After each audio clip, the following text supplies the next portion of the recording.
അതല്ലേ ഇവിടെ ക്രിസ്ത്യാനികളായിട്ടുള്ളതായ 2 സംവാദങ്ങൾ നമുക്കറിയാം.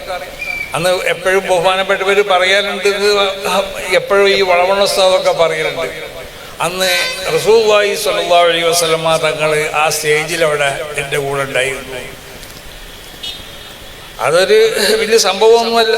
കാരണം റസൂലുള്ളാഹിന്റെ ദീനിന് വേണ്ടിയുള്ള ഒരു ഒരു ഒരു ഖണ്ഡന പ്രസംഗമാണല്ലോ അവിടെ ഉണ്ടായിട്ടുള്ളത്.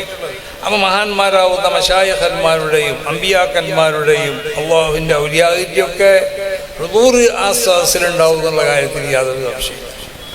അപ്പം അതുകൊണ്ടൊക്കെ ഉണ്ടായ നേട്ടങ്ങൾ നമ്മളൊക്കെ അനുഭവിച്ചതാണ്. ഇവിടെ സുന്നികളായിക്കൊണ്ട് നമുക്കിവിടെ ഇത്രമാത്രം മഹാനാവുന്ന കോട്ടുപ്രസ്ഥാനത്തിൻ്റെ ഭാഷയിൽ പറഞ്ഞാൽ അവർ പറയലുണ്ട് എപ്പോഴും, മുജാഹിദ് പ്രസ്ഥാനം വഹാബി പ്രസ്ഥാനം ഇവിടെ വരികയും അവർ കാട്ടുതീ പോലെ ഇവിടെ പന്തലിക്കാൻ തുടങ്ങിയെന്നാണ്.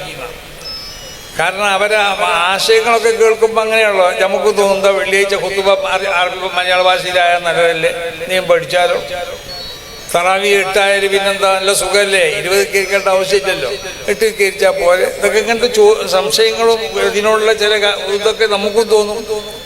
അല്ലാത്തവരെ വിളിച്ചാൽ അത് ശരിക്കായില്ലേ, അത് അങ്ങനത്തെ പലതും മരിച്ചവർക്ക് ചെയ്യാൻ കഴിയോ.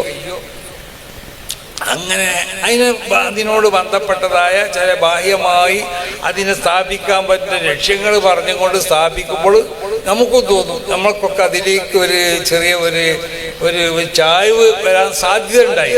പലർക്കും അങ്ങനെ ഉണ്ടായിട്ടുണ്ട്. അപ്പം ആ ഒരു അവസ്ഥ ഇവിടെ ഇല്ലാതെ സുന്നത്ത് ജമാഅത്തിൻ്റെ ശക്തമായി ഇവിടെ കെട്ടിപ്പടുത്തത് മഹാനാവുന്ന ശൈഖുനാ ശംസുൽ ഉലമയുടെ ഇവിടുത്തെ അവരുടെ ആ പ്രവർത്തനം തന്നെയാണ്. ഈ മേഖലയിൽ ശക്തമായി കൊണ്ട് മൂപ്പര് പോകുന്നത് എല്ലായിടത്തും അവർ എത്തിപ്പെട്ടു.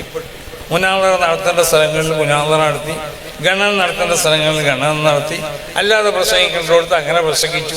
ആ നിലക്ക് സമസ്ത കേരള ജമിയത്തുൽ ഉലമ വിഭാവനം ചെയ്ത ഈ ആശയങ്ങൾ, ഈ ആദർശങ്ങളൊക്കെ ഇവിടെ ശക്തപ്പെടുത്താൻ, അതിനിവിടെ ശക്തമായ നിലക്ക് അതിനിവിടെ എനിക്ക് വേരുണ്ടാക്കി കൊടുത്തത് മഹാനാവുന്ന ശൈഖുനാ ശംസുൽ ഉലമ.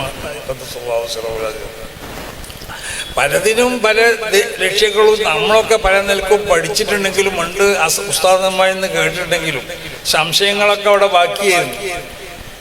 പക്ഷെ ആ സംശയങ്ങളൊന്നും ഇല്ലാത്ത നിലക്ക് നമുക്കതിൻ്റെ ഒരു അടിസ്ഥാനം, അതിൻ്റെ ഉസൂലുകൾ, അതിൻ്റെ നിദാനങ്ങളൊക്കെ പറഞ്ഞ് മനസ്സിലാക്കി തന്നത് മഹാനാവുന്ന ശൈഖുനാ ശംസുൽ ഉലമയാണ്.